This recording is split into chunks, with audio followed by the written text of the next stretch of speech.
السلام عليكم. أهلا بكم معانا في حلقة جديدة من دورة تصميم مجسم الريف المصري. وإن شاء الله في حلقة النهاردة هنتعلم مع بعض إزاي نصمم نخلة واقعية وكمان فيها البلح بتاعها. أول حاجة هنعمل الجذع بتاع النخلة. هنجيب قطعة فوم من نوع السميك. ده كان بورد قديم عندي اللي هو الأطفال بيتعلموا بيه السباحة، فكانت دي قطعة عندي قديمة. خدتها وبدأت أقطعها وبدأت أشكلها شكل الجذع. تابعوا معايا. وباستخدام القطر والصنفرة قعدت أقطع فيها وأخليها شكل دائرية على قد ما أقدر، وأعمل فيها التجزيعات اللي بتكون موجودة في شكل النخلة. ممكن حضراتكم تجيبوا شكل نخلة من على النت وتبدأوا تشوفوا التفاصيل بتاعتها عاملة ازاي وتعملوا زيها بالظبط.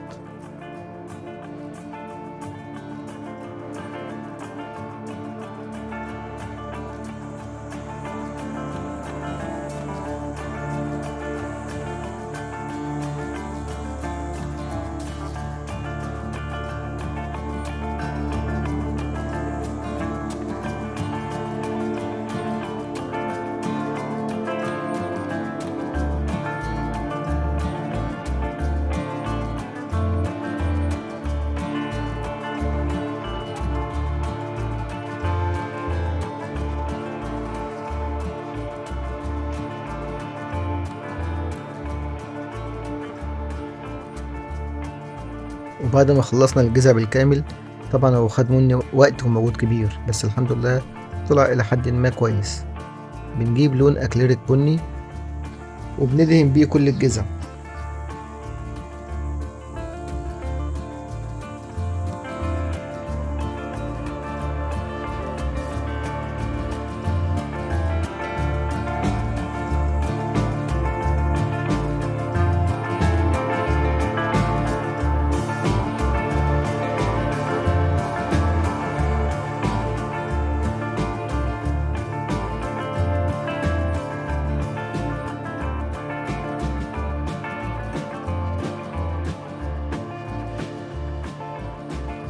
بعد ما خلصنا التلوين نجيب لون بني درجة أخف شوية أو أفتح، ونبدأ يدوبك بس نخلي طرف الفرشة هو اللي عليه اللون، ونبدأ نمشيها بسرعة على الجذع، بحيث الأجزاء العالية بس أو البارزة من الجذع هو اللي بيتلون، لكن الأجزاء العميقة بتفضل باللون الغامق اللي احنا دهناه في الأول.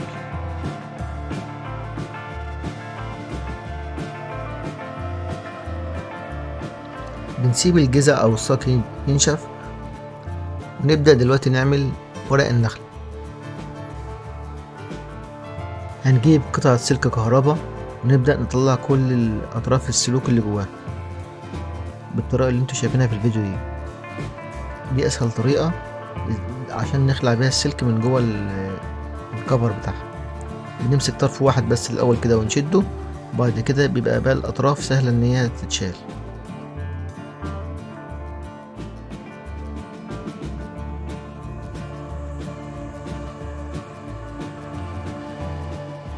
بعد ما بنطلع كمية مناسبة بنبدأ ننيم السلك كده على الترابيزة اللي احنا شغالين عليها، ونجيب لزق اللي هو ده لزق ورق اللي هو بتاع الدهانات. بنجيبه ونحطه على الترابيزة كده، ونبدأ نحط السلك عليها ونلف عليها الورق من فوق زي ما واضح في الفيديو. طبعا يا جماعة في طرق تانية كتير لعمل ورق النخلة أو ورق الشجر عموما، بس دي طريقة سهلة وأنا حاولت إن أنا أوضحها لكم في الفيديو هنا عشان تتعلموها، لأنها تعتبر من أسهل الطرق وفي نفس الوقت بتدي شكل واقعية جدا. بنتني الطرفين على بعض ونبدأ بالمقص نقص شكل ورق الشجر. حاولوا تقصوا يعني قصات جنب بعضها ورفيعة بشكل منتظم.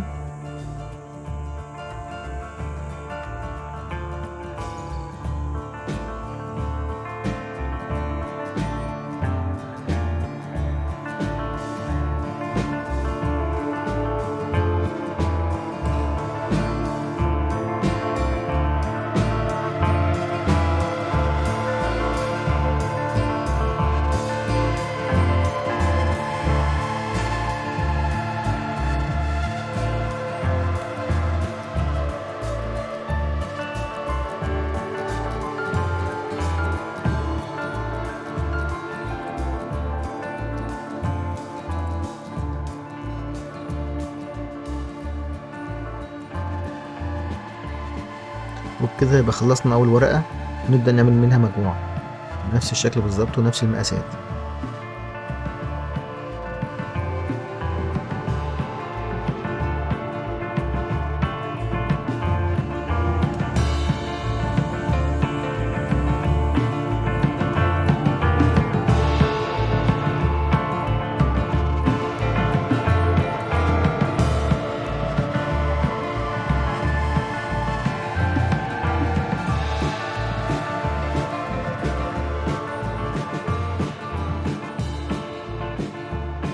وهنا بنعمل شكل الأوراق اللي هي الجافة اللي بتكون أسفل الأوراق السليمة. لما نيجي إن شاء الله نحطها في الجذع ونركبها هتعرفوها إن شاء الله بإذن الله بالظبط زي ما أنا بعملها كده.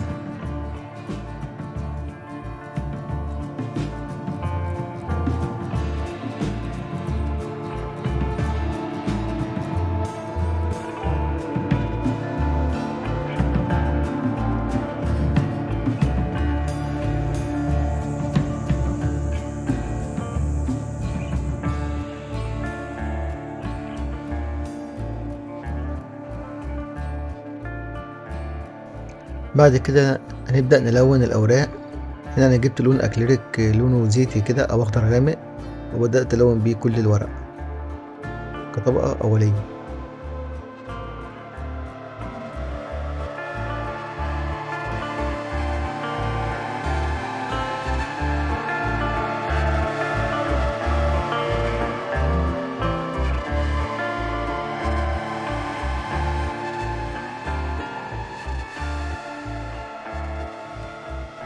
والأوراق الجافة هنلونها باللون البني.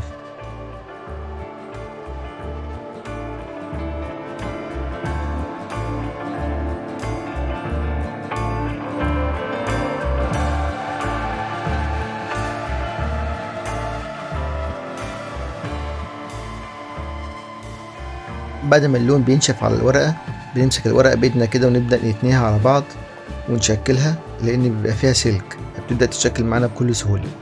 فبنشكلها كده بشكل النخلة، ونبدأ بحرص إن احنا نركبها في الجذع بتاع النخلة ونحط كل الأوراق. الموضوع سهل يا جماعة، بس هو عاوز تركيز وصبر، وإن شاء الله تطلع معاكم الورقة بشكل جميل.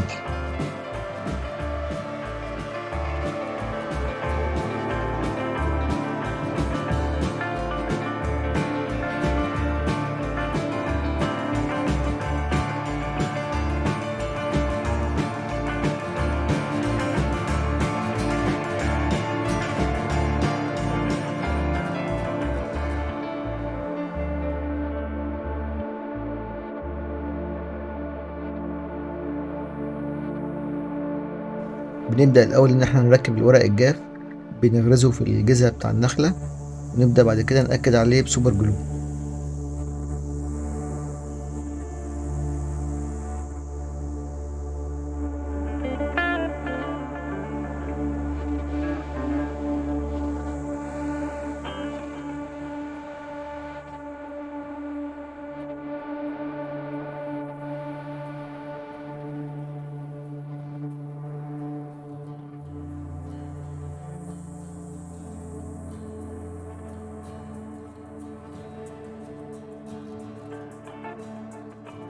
وبعد كده بنركب الأوراق الخضراء.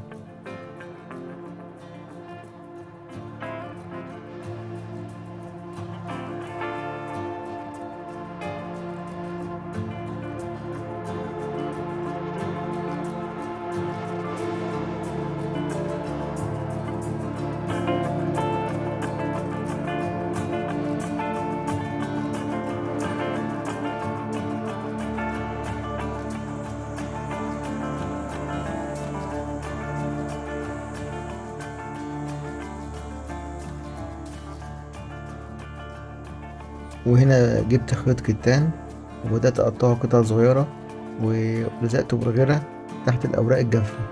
ده بيكون يا جماعة حاجة زي الشعيرات كده ناشفة تحت النخلة. بصراحة أنا مش عارف اسمها ايه، بس أنا بشوفها دايما في النخل يعني. يا ريت اللي عارف اسمها ايه يقول لنا في الكومنتات.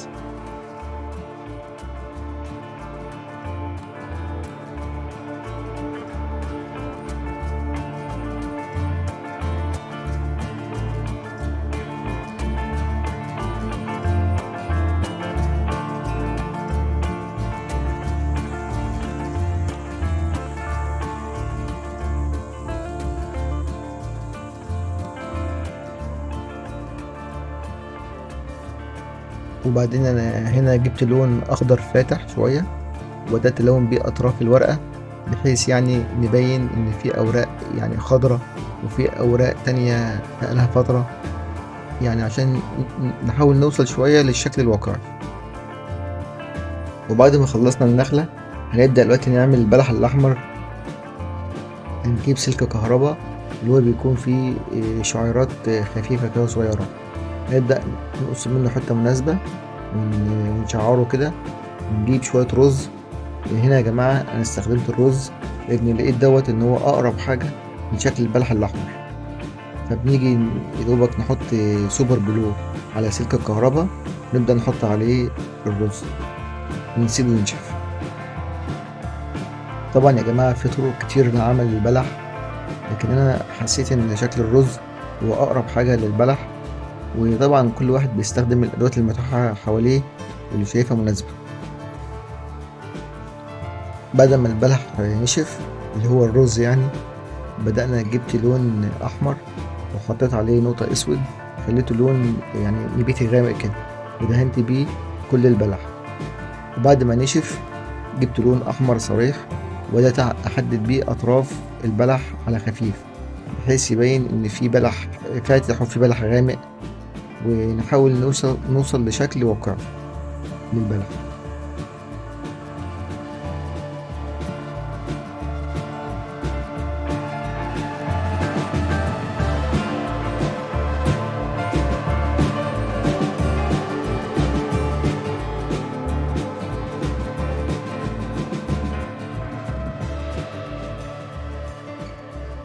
وبرضه جبت لون اسود وبدأت الون بيه بعض الاجزاء في البلح، عشان يبان ان في بلح فاسد شوية فيه، او يعني مستوي.